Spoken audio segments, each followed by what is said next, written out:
Hey, what's up, nerds? It is Paul at Radio Free Hammer Hall back again, doing two videos in one day.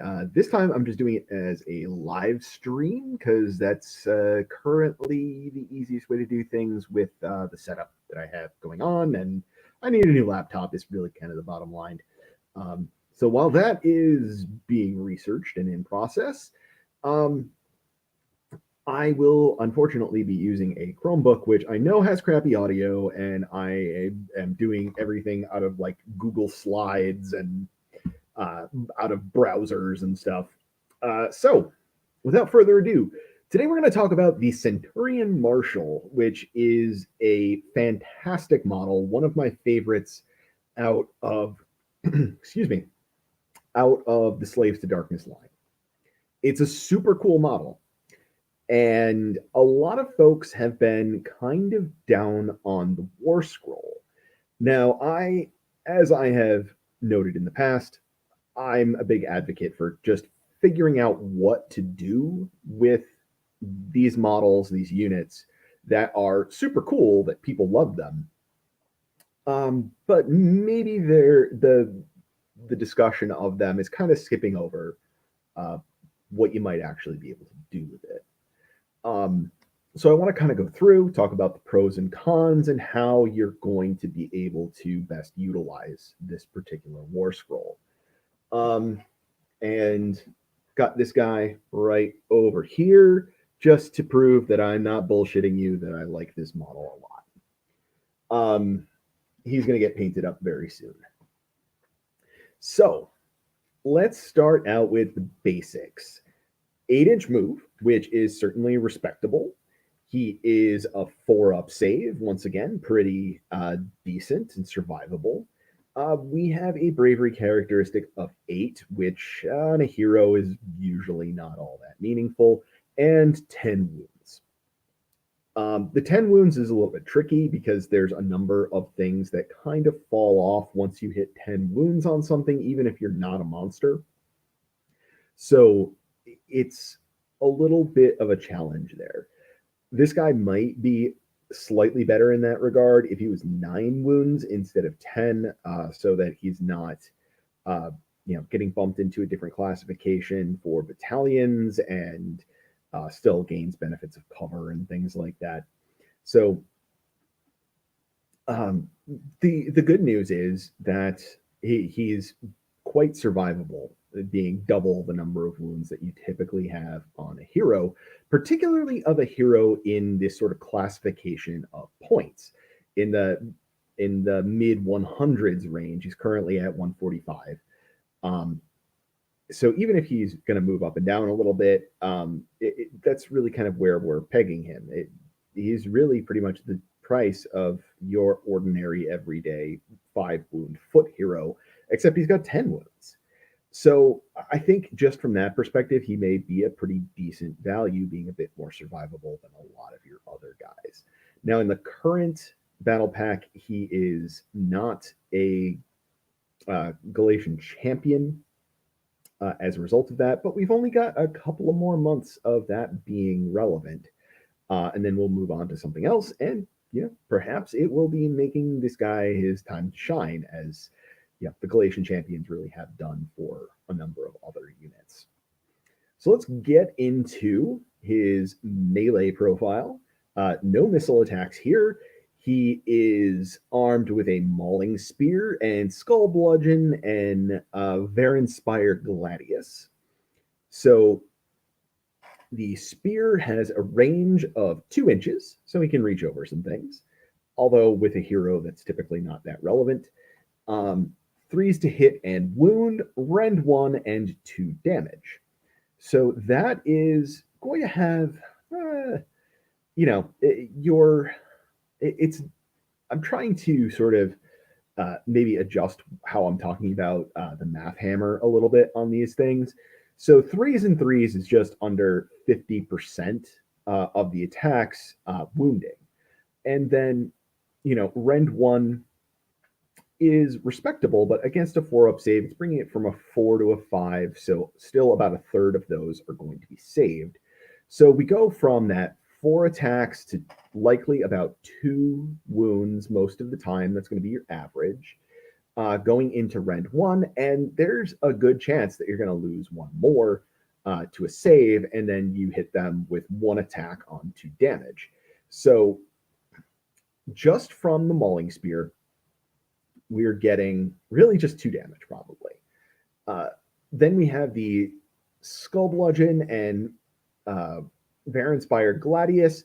That is 6 attacks, also 3s and 3s. And this one has no rend and 1 damage.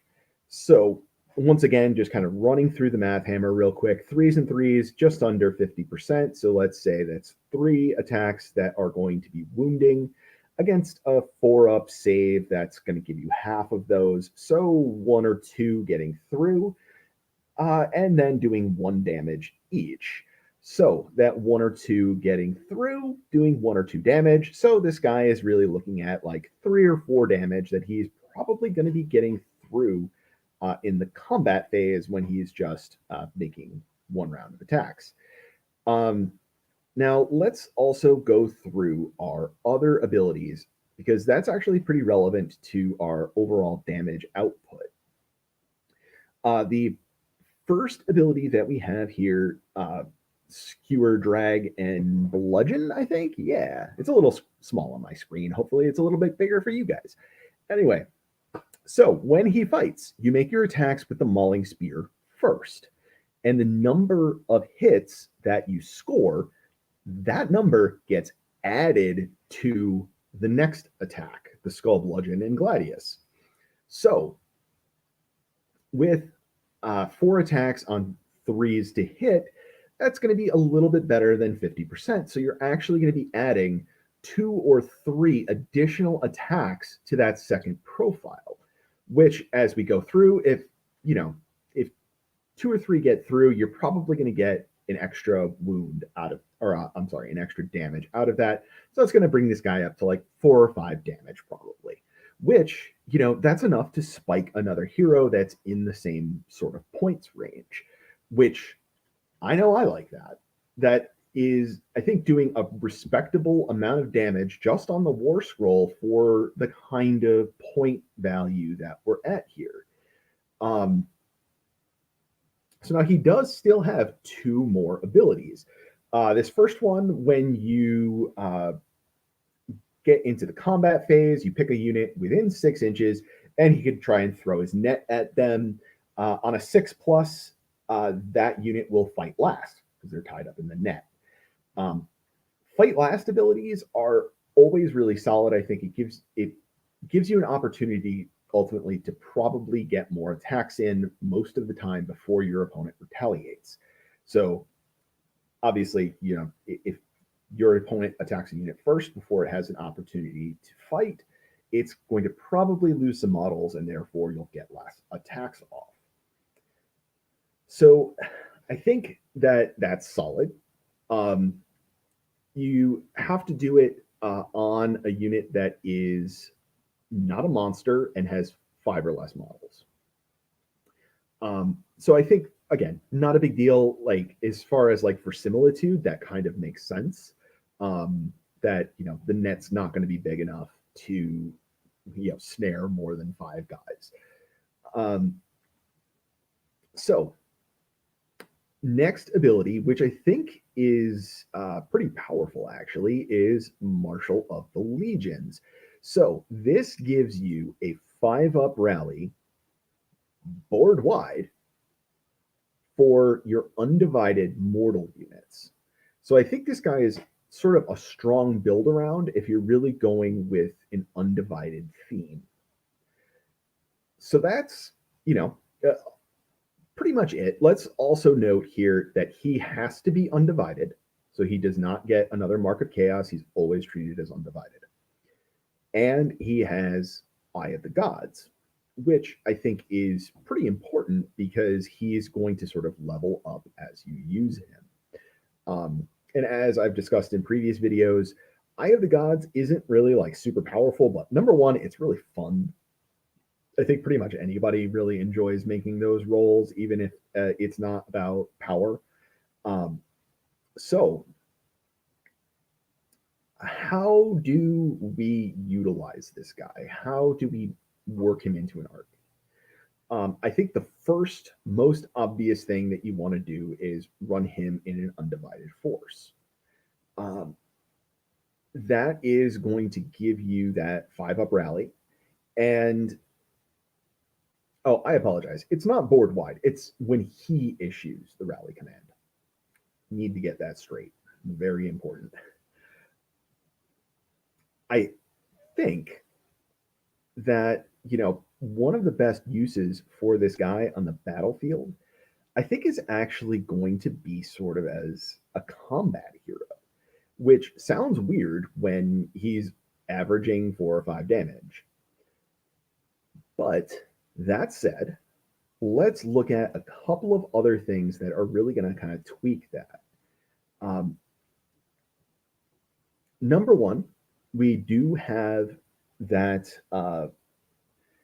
artifact out there that is going to do mortal wounds on 6s to wound. That's going to pop up our damage a little bit. Alternatively, we could also use the Vial of Manticore Venom. That's only going to impact one of the weapons, but still solid, giving you +1 to wound on that. Now, you're also always going to be able to just all-out attack with him. Going to be kind of situational as to what unit you want to all-out attack with. He's frequently not going to be the best option. But in the right circumstances, you can certainly get a lot more out of this guy with that, particularly really substantially increasing that likelihood that you're going to get more attacks from the Mauling Spear. Now, let's add into this. I think there are 2 really good candidates for sub-factions to use this guy with and really effectively synergize. So that is Kabbalists and Legion of the First Prince. Legion of the First Prince, as I know I've talked about before, really all about all of that undivided stuff to begin with. And you really kind of get that benefit here of being able to take this guy and use the Legion ability to give him a corn mark until end of turn. So that's going to pop some extra attacks onto his profile when he charges. Now, if you're also going with an all-out attack, that one extra attack that you are getting on the Mauling Spear is probably going to turn into another attack on the Bludgeoning Gladius. So that corn charge turns really from an additional 2 attacks into an additional 3, most likely. Which, of course, is very strong. The other option here is to go into Kabbalists, which will make him a wizard. And I think really the obvious choice here for becoming a wizard is going to be giving him Flaming Weapon. Flaming Weapon goes off on a 4, and you have a really good opportunity to bump up that damage. You have to pick one weapon, which, I think here you're really going to want to grab the Bludgeoning Gladius and set those 2 on fire, or not 2, but that attack on fire, because that's going to amplify your damage more, because you're going to get more attacks in that wound because you have a higher damage characteristic.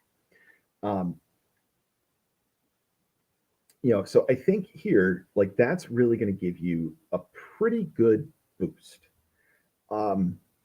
You also always have the command trait, whose name I am forgetting at the moment, but that allows you to once per game fight twice with the hero. Again, really strong for this guy when you're, say, in Legion of the First Prince, you give him that command trait, you give him a combat-oriented artifact. He can charge in when he's got a corn mark. He's probably going to, if you all-out attack with him, he's probably going to get 4 more attacks added to the Bludgeoning Gladius. plus the extra from the corn charge. So now it's 11 attacks on 3s and 3s. Um, like that's kind of a lot. That's going to get a good amount of damage through. And then being able to attack twice in the combat phase, you're starting to look at a level of damage that's more like 8, 10, something along those lines. And again, for this sort of point range of hero, that's a shitload of damage. You do have to commit a lot of resources to this guy to make him really a powerhouse like that. So it's really some give and take. Um, really, my point here is that if you want to use this model, you want to use this war scroll, you think it's cool, you love it, you can really uh, put some resources into it and maximize it and just have this guy be a really cool, effective piece in your army. That might mean having to sacrifice some other tools, but he's awesome, and awesome matters. Um, I'm just trying to think real quick if there's really anything else in here that is worth mentioning. Um, yes, Eye of the Gods in general. He's undivided. So you're going to have that advantage of rolling 3d6 and picking 2 for his Eye of the Gods roll. You do also have that ability to give him a command trait that gives him an Eye of the Gods roll right at the beginning of the game. And then in addition to that, you will also have your spell likely handy for you that you can cast on him and try and get another roll. So he has some potential. And with that ability to do the roll 3d6 and pick 2, you can really get your choice of what you want. Do you want to bend him more in a combat oriented way? Well, then you're going to want to give him rend. Or alternatively, you want to go a tankier way. You want to give him a ward save. So he definitely has some different options, and I think the 8-inch move is pretty solid. It's not like super exciting, but it's going to keep up. And with some of the abilities that are hanging out in this army, you might be able to get a little more speed out of him. But I don't think that's really like the point here. And also, like with such a cool model, you'd almost expect this guy to be unique, but he's not. So you can take all of these enhancements on him and really just go nuts. Loading him up with a command trait, an artifact. In Kabbalist, you can give him a spell. So there's just a lot you can do with this guy. Alternatively, you can stick him in an undivided force and really keep that 5-up rally that you'd ordinarily get from Host of the Everchosen, and be able to also gain that benefit from another sub-faction. Very powerful to be able to do that. You're kind of doubling up on a sub-faction.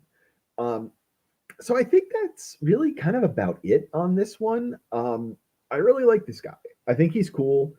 I think he's going to be like a fun tool to occasionally just be like, you know what, I want to load up and be silly and use a cool model and throw a lot of resources at this guy and just run him at my opponent and kill some things and have my opponent kind of shake his head and wonder what the hell's going on.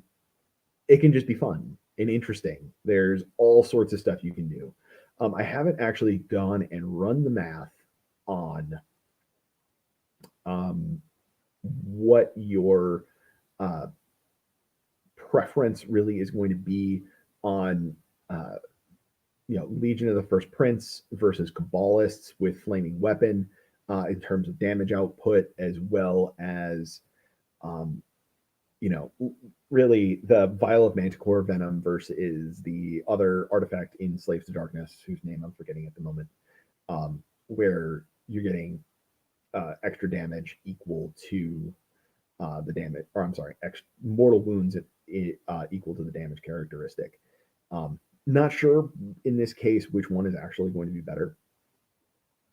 Also, he's a hero, so you do get that once per game ability to have his best day ever. It's his birthday, guys. He needs a little birthday hat. and he's going to go kill some shit. So, I think that's going to be it for now. Hopefully, you guys have had some insight, some ideas of how to maximize this guy as best as possible. And I will talk to you all later. And broadcast.